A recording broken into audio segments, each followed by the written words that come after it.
Hi.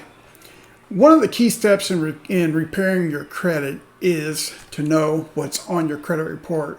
And one of the things you can do to see your credit report is go up and sign up for online accounts with Experian. There's a couple others, but we're going to talk about Experian for today. Once you get signed up with Experian, you'll be able to see your credit score for one, and then you'll also see what accounts are listed under you.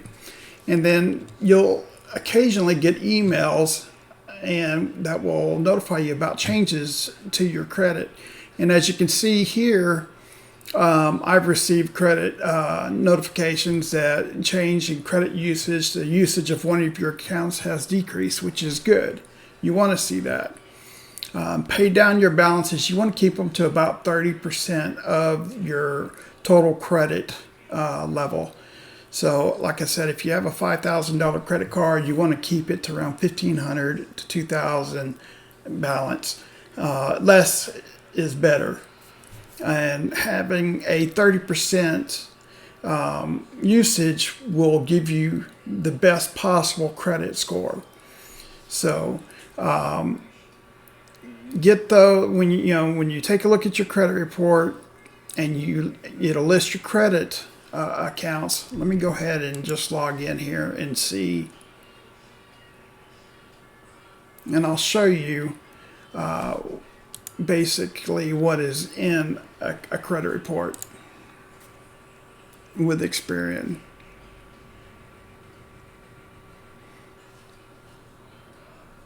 And then you'll just keep your current membership, which is free. There are paid ones.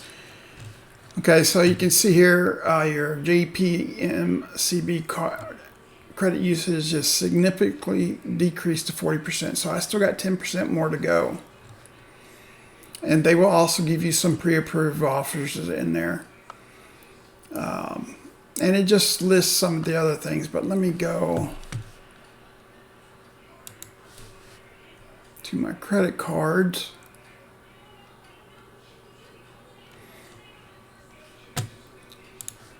These are just offers. Yeah, these are some of the offers that I qualify for with Experian.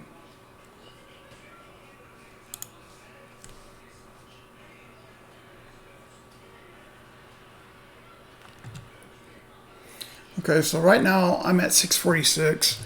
It's gone up 16 points, actually since about 2 days ago, because I paid off a bunch of my credit cards.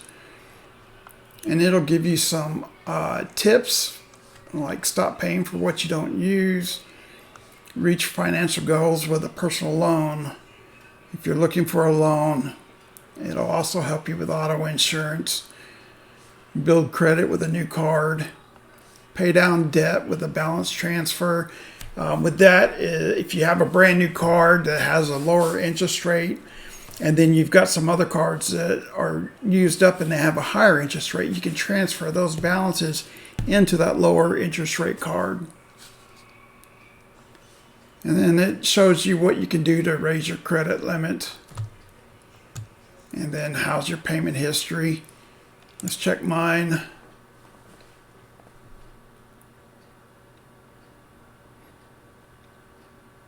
Okay, as you can see here, 35% of my score. I have 0 late payments. I do have a collection here, but that's something from a long time ago that's being worked out. But 100% of my accounts are paid as agreed, and that's very important. You always want to pay on time. Pay a few days before it's due. And I have no delinquent accounts. Okay. 35, my payment history is very good. My 30% of score, which is what I was talking about, you want to keep your credit usage to about 30%. 15% of your score is length of credit history. And 10% of your score is new credit. And then 10% of your score is credit mix. That's loans, credit cards, department store accounts, and so on. And you want to have an exceptional mix. It just goes into what my mix is here. And then it'll show my history of my credit score. And then these are some of the tools that you can use to boost your credit for free. You do not need to pay for any of this. All right. So get signed up for Experian. There's no cost. It'll show you your score. It'll kind of give you ways to boost your credit score. You can also review your report. And then if you want to, if you have problems and you think there may be some credit theft, you can lock your Experian account, which won't allow any approvals for any new credit. So that's all I got for today in this video. Stay tuned for my next video, and I'll go over a little bit more in depth of fixing your credit for free.